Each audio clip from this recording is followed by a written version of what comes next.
I couldn't stay there. For my life, for my sanity, for my feeling of well-being, couldn't stay there any longer, man. Every day, a little bit, was just destroying me. Always feeling scared. Now I don't feel scared. I'm not scared anymore. Nothing's gonna happen to me because I'm gay. You know? I'm not scared.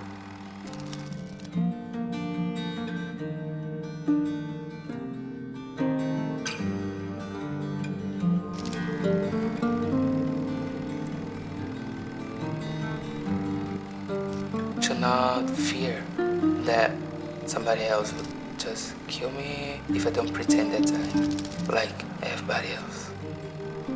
I feel really lucky that I'm here. I feel safe. I wanted to be me, totally me.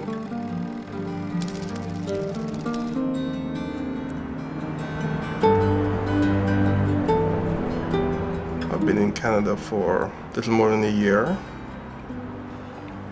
I'm a refugee claimant on the basis of my sexual orientation. It's very frightening. Basically, Jamaica murders gays, kills gay people.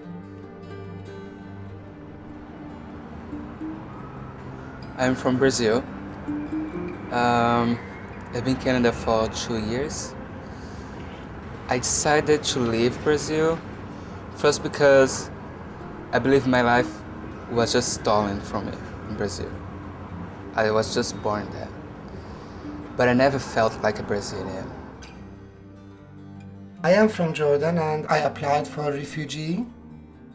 Then 4 years later, I'm landed now. My family is one of the most privileged families in Jordan.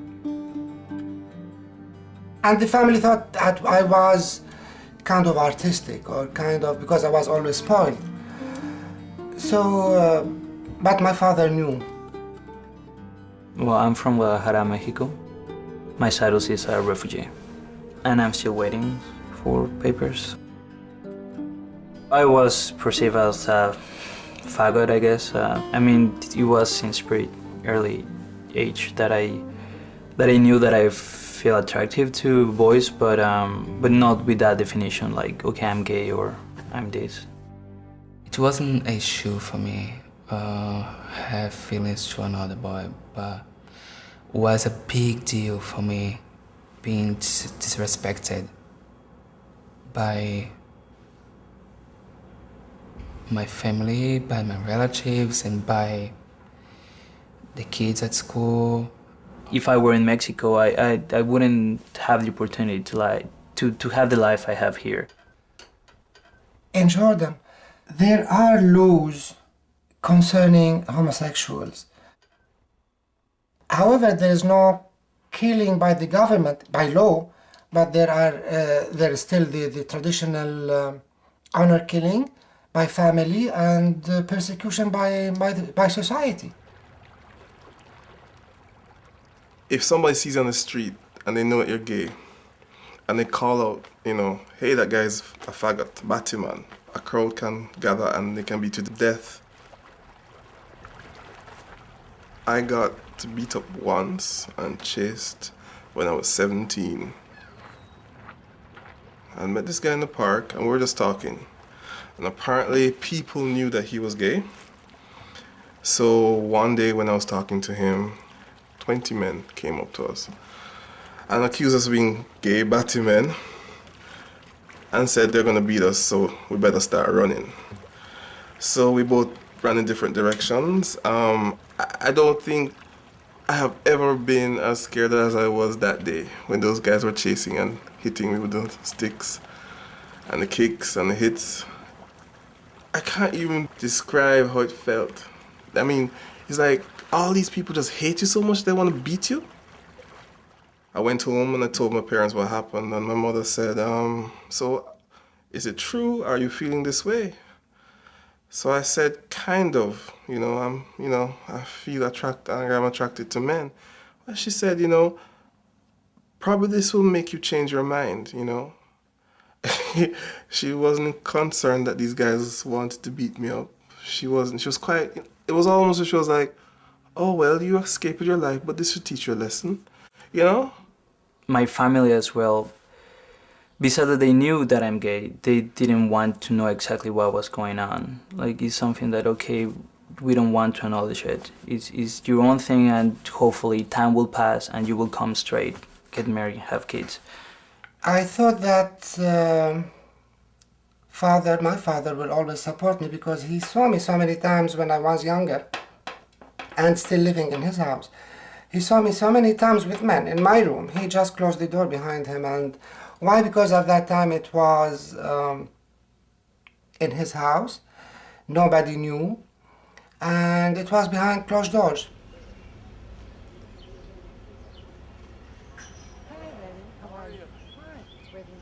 My sister Sabah, she said, well, you are my brother, I love you so much, but if we saw each other walking down the streets or in a cafe or any restaurant or anything, don't even say hi to me because I won't be able to say hi back to you. Don't approach me anywhere in public. That was the most painful moment in my life.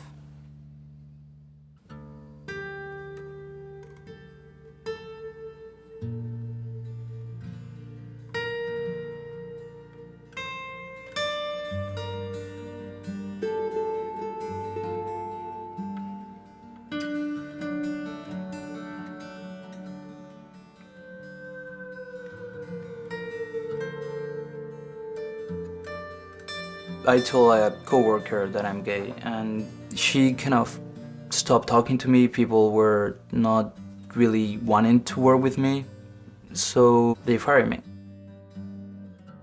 Then I just tried to paint.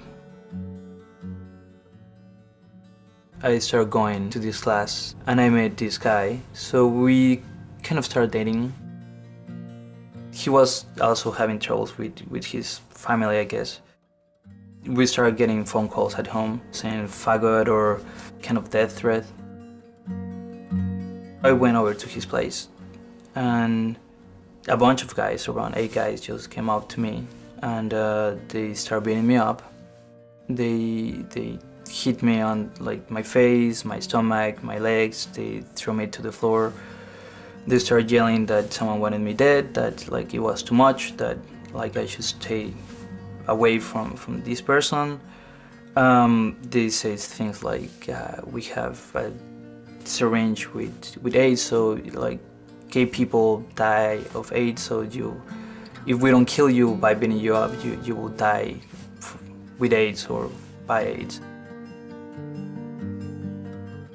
My parents were more concerned about my safety and my health and all that, so they wanted to help. I didn't know what to do. I just wanted to leave. So I waited until I was healthy enough, and then I came up here.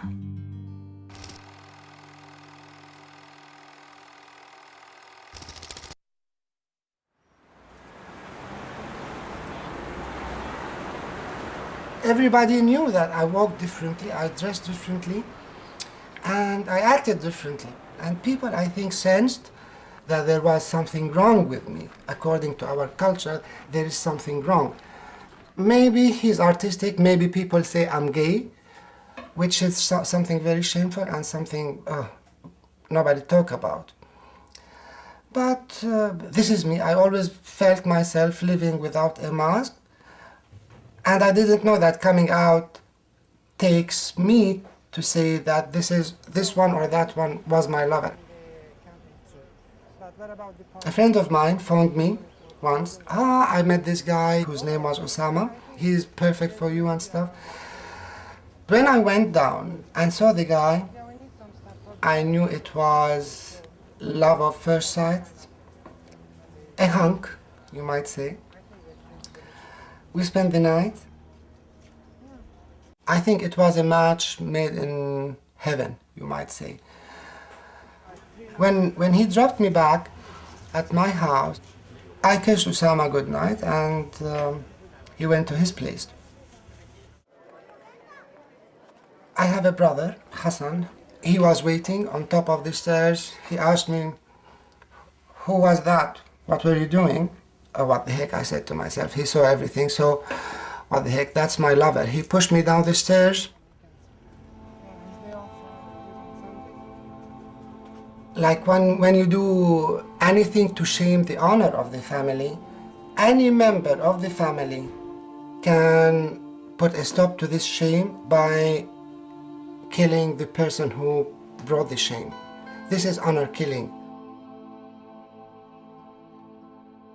I was in real pain. My ribs were broken. I was bleeding all over and my leg was broken. They took me to hospital and I had the first operation. Like, I wanted to tell Osama, I wanted him to know what the hell happened and where I was, and but I wasn't allowed a telephone call, I wasn't allowed anything. When I was able to bribe one of the nurses to get me a telephone, I phoned Osama and told him to disappear, to hide for a while, because I'm sure the family is going to do something bad to him. Months later, he came once to visit me. We were talking for a few minutes when my brother came into the hospital and he saw me talking to Osama. So he took his gun from behind his back and shot me. He wanted me to be disabled so nobody will look at me, and it was decided by the family that I should be sent to Hassan's house so he can keep an eye on me.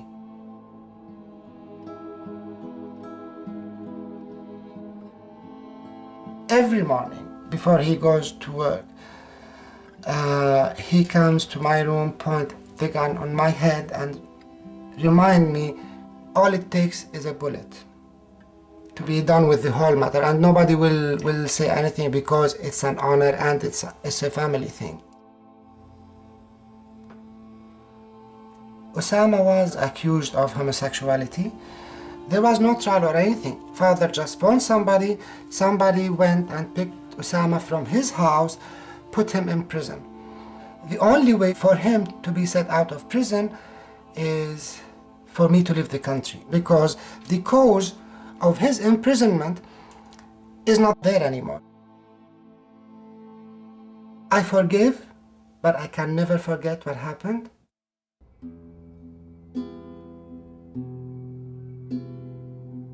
My father, he always told me that I should behave like the other boys. He didn't want to have a gay son.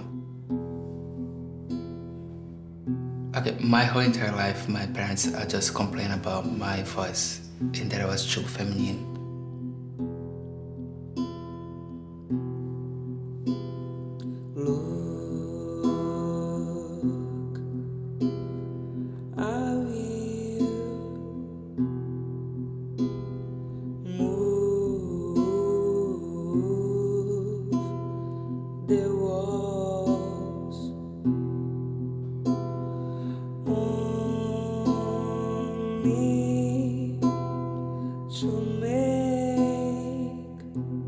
I had to go under surgery to change my voice, or to try to change it, and I did it. I do remember that my mother was just scared that something could happen to me, and my father was just happy that it would help.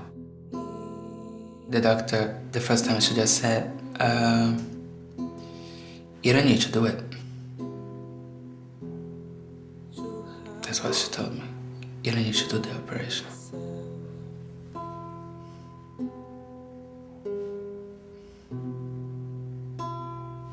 Why did I do it? I did it because I wanted to please my baby. Look, I will move the walls only to make my heart is more. Is more love. Is more love. After I did the operation, I was just so depressed. But at the same time, it gave me so much courage to move on with my life.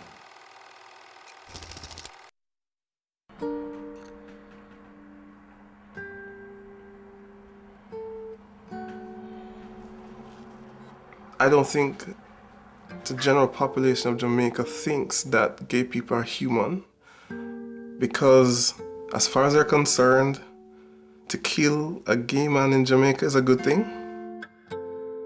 You know, going there on a holiday at the beach, you know, you're protected from it, you know, because most people you meet want you to give them some money so they'll be nice to you.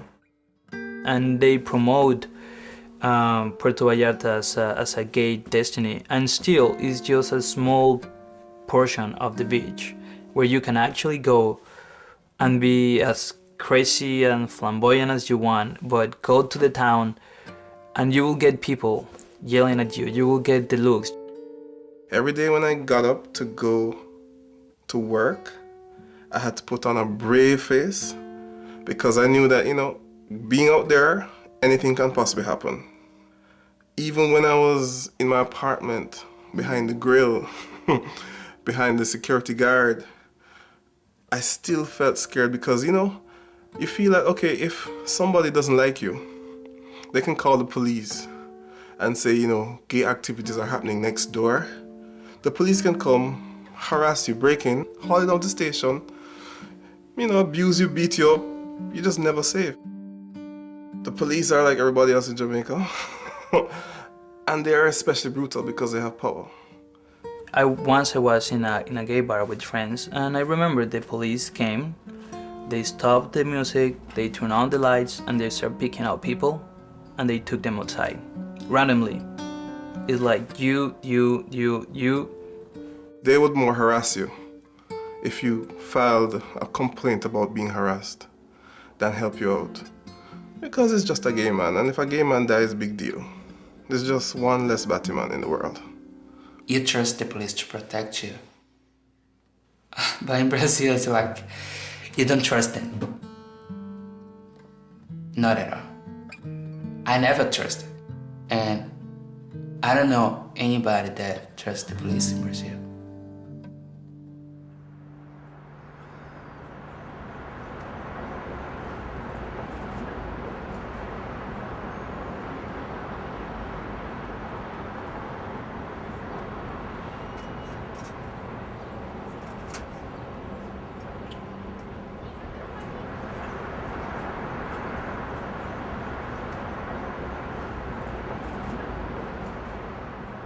People don't understand. When I speak to people here in Canada that have never lived in a country like Jamaica, the things that you take for granted, you can't do.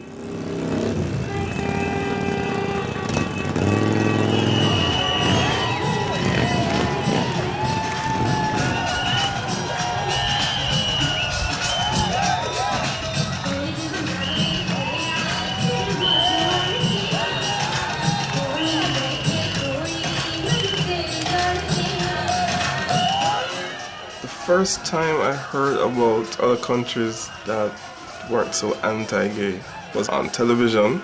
I think it was a New York Gay Pride Parade. And all these gay people, you know, and they were outside and they were proclaiming that they're gay and nobody was killing them.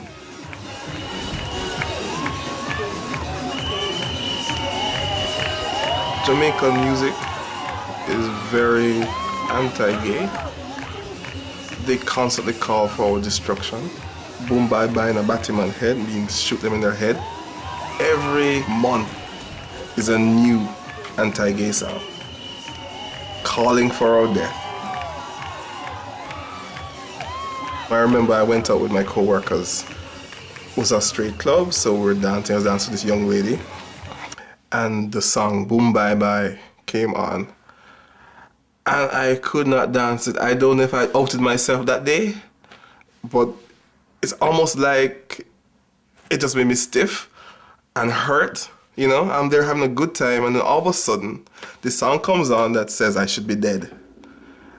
I mean, so I couldn't dance it. But, you know, in a gay setting, I can dance to that song because to me it's almost like taking the power out of it, making it less scary, you know?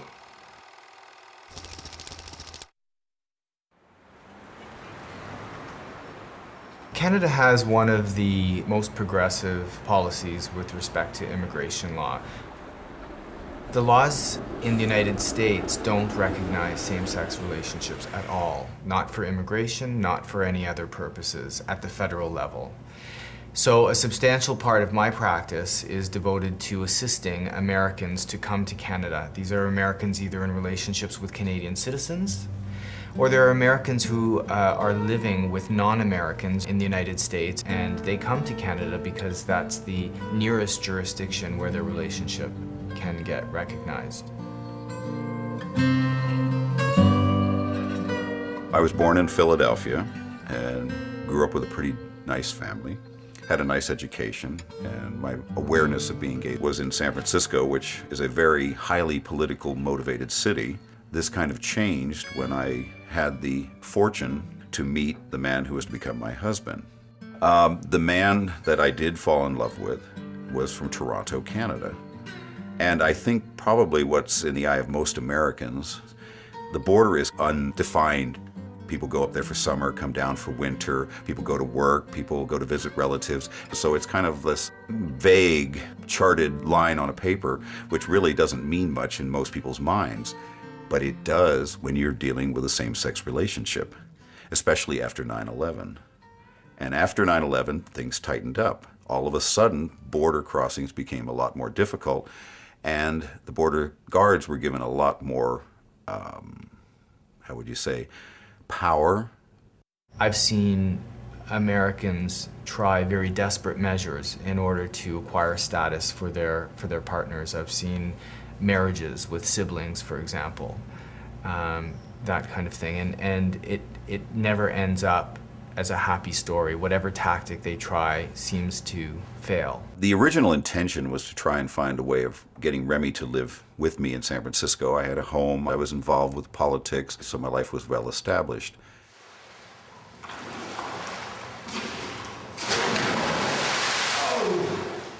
He was coming, spending a lot of time with me down in San Francisco. He did not create a burden on society. He did not work, but for the most part, he was my partner, and we officially commuted back and forth to Toronto. We purchased a round-trip ticket, not even thinking about the consequences. He returned to Toronto, and on his way back to San Francisco, the INS officials got very upset. Why are you coming into the United States with a one-way ticket? And he had to explain, well, I have a partner in the United States, and it is a man. Immediately red flags went up. Why are you going down there? Do you intend to live there?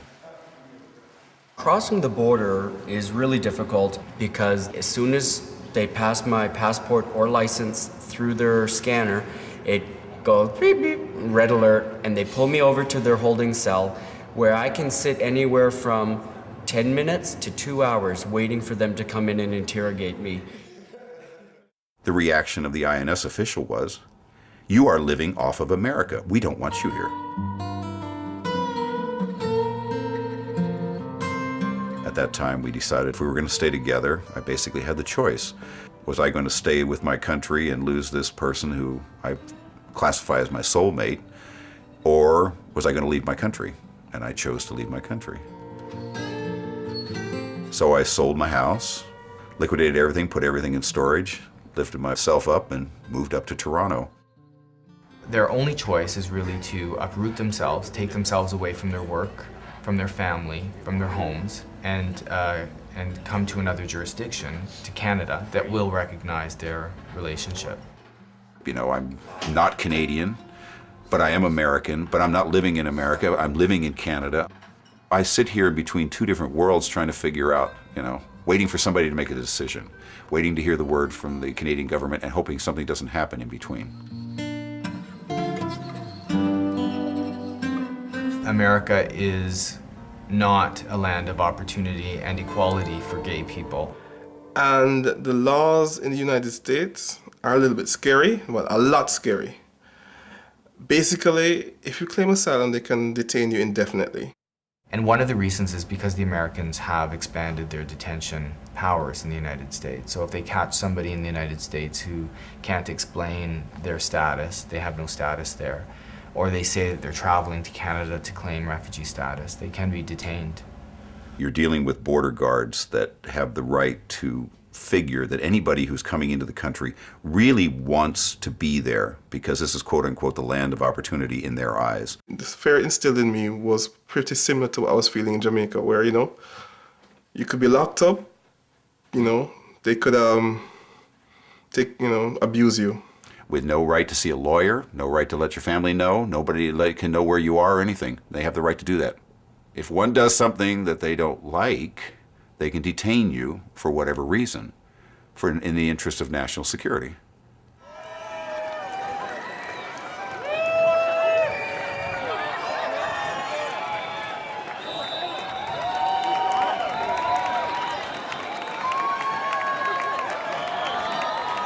I had a trip planned where I was going to be going from Toronto to New Orleans to Phoenix to San Francisco and back to Toronto, but Remy canceled out.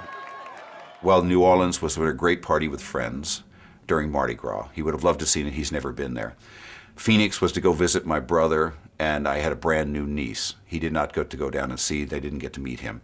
San Francisco, he goes when I go for my medical, and he has a lot of friends out there. So he literally canceled that entire trip, tickets and all, because of fear that he may not be able to get across the border the next time. I mean, it takes 2 seconds to press a button and clear my name, yet instead they've got these people wasting all this time because every time they pull me over, they photocopy all of my documents, they write up a whole report about me, who I am, what I'm doing, where I'm going, how long I'm gonna be. And then, of course, after a while, with me going back and forth and being associated with him, it creates problems for myself as well. Why are you going back and forth to Canada so much? What are you doing? Where do you work? What's going on with your life? So it becomes a little difficult. Crossing the border becomes a bit of a tension factor in every time we make a trip. And I have quite a few friends who have been flagged because they're known as being gay and visiting gay men in the US.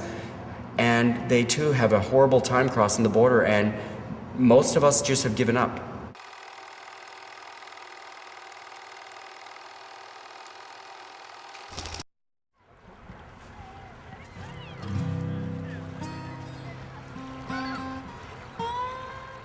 I decided I wanted to try and get a Canadian visa and then apply for asylum. The Canadian embassy looked at my application and said, "Very good application, but we want to know why you have amassed so much money in so little time. We can't grant you your visa." So I literally started crying right in the booth, and I said to her, "Listen, I'm gay. I need to get out of this country. Please give me this visa." She said to me, "I'm really sorry. There are going to be some laws passed sometime, but right now I can't help you." So I didn't get the visa. In February, I came to Canadian immigration and was stopped for the first time in all the time I've been traveling back and forth. Fortunately, what was kind of fun is I met this very charming young lady who had a similar experience in her life. Her husband was South American, and she had known what it was like to be separated for 18 months while he was waiting to get his landed immigrant status. So she granted me a 6-month visa, something that very few Americans have because they're so easily crossing the border.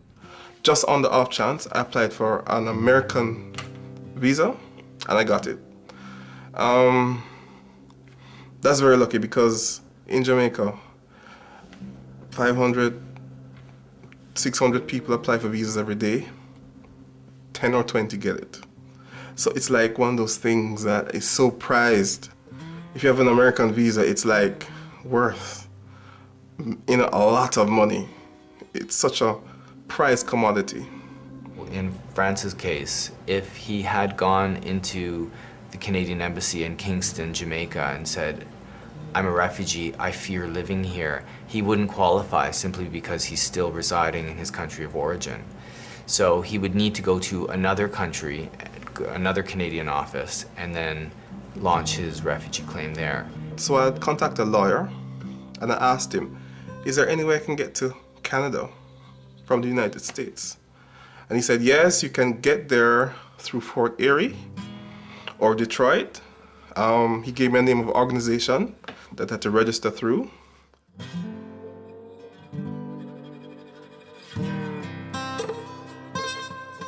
And I spent a month in winter in Buffalo alone in a motel where I was sick, depressed, lonely. I mean, some days I was like, am I doing the right thing, you know? What would happen if Viva la Casa wasn't there is that the refugee claimant would just directly go to the Canadian border. The immigration officer would say, we're too busy right now to deal with your claim. Come back in 1 week, 10 days, give the refugee claimant an appointment notice. The refugee claimant would be directed back to the United States to wait for 7 days, 10 days. Well, if you don't have any status, any legal status in the United States, when you're directed back from the Canadian authorities, you'll be directed back into the hands of the Americans, who will detain you, deport you, whatever. So my date came up, I got through, they processed me and said, okay, welcome to Canada, enjoy, you know, basically, go ahead, you know. The very fact that refugee claimants travel through the United States without making a claim and make a claim at the Canadian border speaks to the superiority of our procedures here for dealing with refugee claimants. There are other deficiencies in the system, though, that are very troubling. For example, there's a lack of an appeal against refugee decisions. This was something that was promised when the Immigration Act was brought in 2002, and the government pulled the plug on it at the last minute because it was too expensive. There's a real strong need for guidelines dealing with claims based on sexual orientation, because the majority of decision makers are not gay or lesbian. They don't come from that background. And I think sometimes it's very difficult for them to understand the unique issues that are presented by claims based on people's sexual orientation.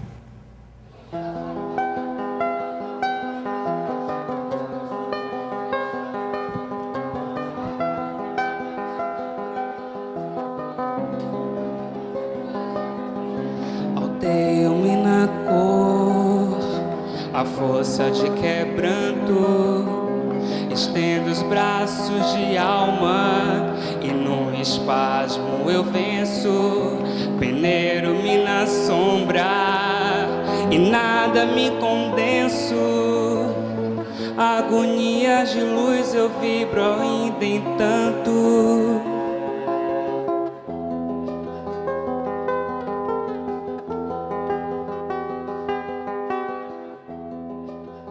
Having considered the totality of the evidence, I find that the claimant is neither a convention refugee nor a person in need of protection. How can you live in a place for more than 2 years and be free and express yourself so well, and then you have to stop it? You have to go back to to hell, I'd say. You have to go back to the place where you don't belong, the place where you don't feel like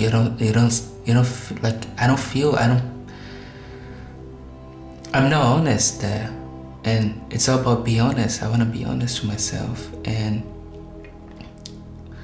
I wasn't honest to myself there, I would say.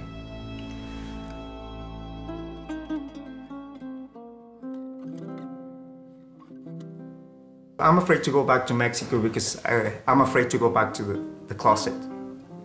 I'm afraid to be treated like an animal. I'm afraid to be beaten by the police, getting arrested if I'm in a gay bar. I'm afraid to live violence because of my sexuality. The board member knew that she was about to enter a hearing room and hear a gay refugee claimant. And I think she expected to see a certain profile, a certain identity. And what she saw and what the refugee protection officer saw was a guy who's a lot of things. He's a bright guy, great sense of humor, creative, has a great job, very caring person who happens to be gay. But she hyper-focused on gay and was looking for all these stereotypical traits of what a gay person is. How is Fernando supposed to sit there and say, well, yeah, okay, I'm not effeminate enough for you. I mean, what do you want me to do? And I'm telling you that I'm a gay man. And I'm telling you that I face persecution in Mexico. Assess that. Don't assess how gay, am I gay enough for you? I think that refugee decision makers are, in essence, bureaucrats. They work for a government institution that's there to decide refugee claims. And like a lot of bureaucrats, they sometimes look for the easy answer, the easy way out.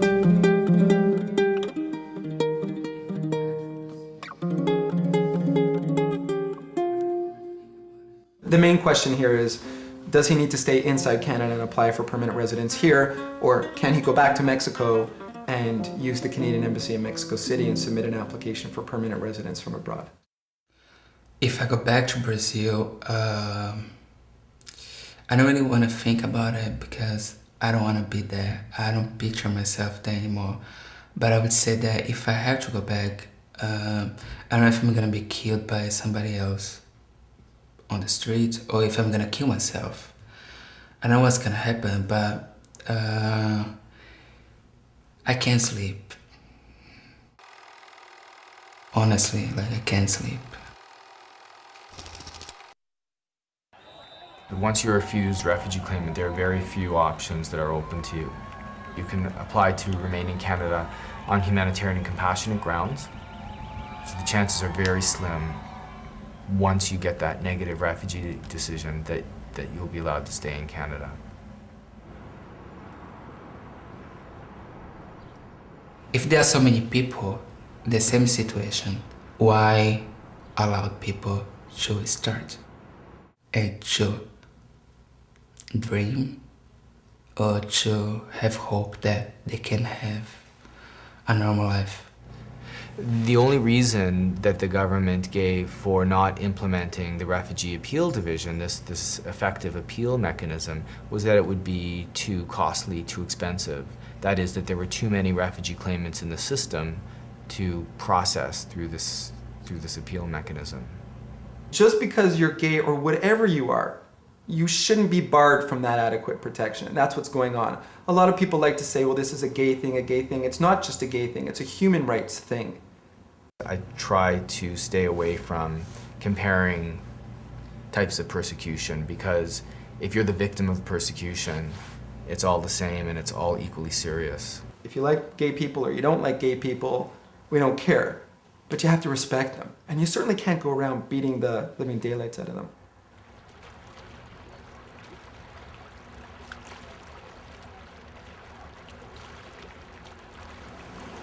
My best friend in Jamaica was murdered yesterday.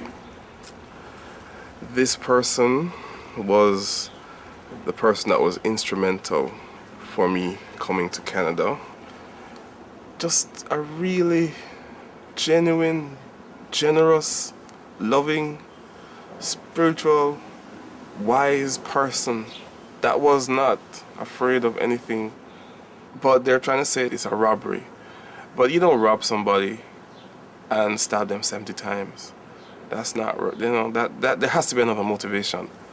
You don't rob somebody and stab them 70 times and chop them in their head with a machete. Brian lived in Jamaica for many years, and he was a Canadian citizen. And I haven't seen anything in the media about any outcry. To me, if you're a Canadian citizen, you should be protected by the Canadian government, no matter where you are. And this murder of their own citizens should be quite significant. The person that did it obviously thought this person was nobody and nothing. And that's how gay men are viewed in Jamaica as nobody and nothing. I will apply to be an immigrant. I would do everything to save my life. I would do everything to save myself. I left everything I have in Mexico.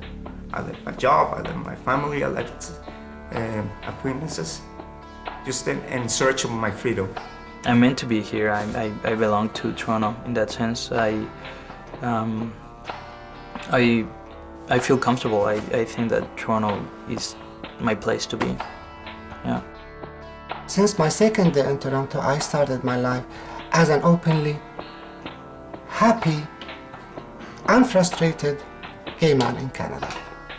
There are a lot of positives that's happened to me since I've been here. You know, I've learned a lot about myself. So, I don't regret coming here. You know, it's been a positive experience.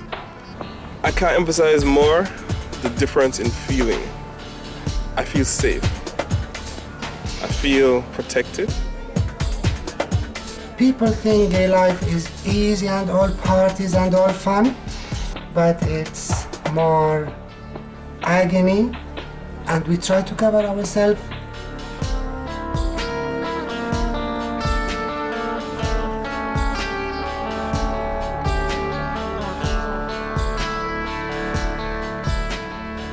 I think we're almost where we want to be in terms of gay rights in Canada.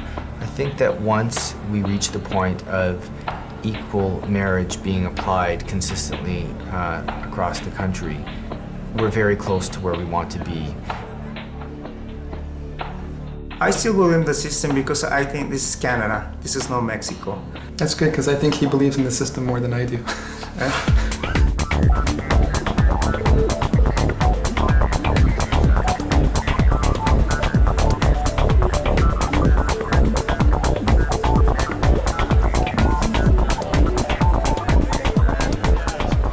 While we may be close to achieving formal legal equality dealing with the laws on the books, there are a lot of steps that need to be taken where the application of those laws are concerned and rooting out the historic discrimination against gays and lesbians at the community level. It's things like this, interviews like this, that hopefully will raise social awareness enough that maybe one of these officials will be sitting home one night watching this and saying,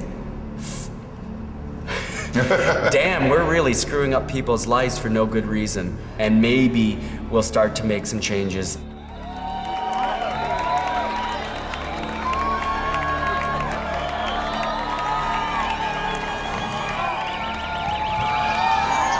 I want freedom for all, and I want Canada to be a country where all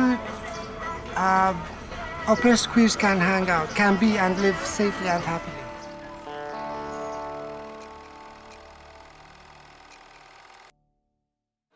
So let's go for it.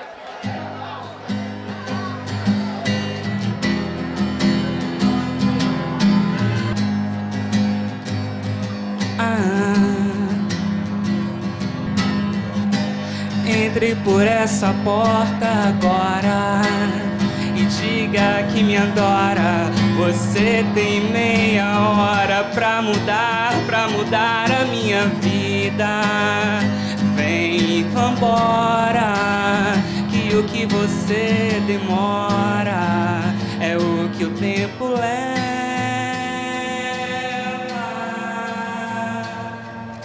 I am very social, and I always had people around me, and I can't live by myself. No human being can live. We are social beings, and people are very important in my life. My mom is really understanding. She loves my life and she loves my friends. They know that I'm better here, and they respect that. Well, I'm involved with a wonderful guy. We've been involved for more than a year, and I currently live together with him. He's very supportive of whatever I do, and I think he understands me. This is a copy of what is presented to Citizenship and Immigration Canada when you apply for Leonard immigrant status when coming into Canada. Now, once this is submitted, then you wait and wait to hear what their outcome is going to be.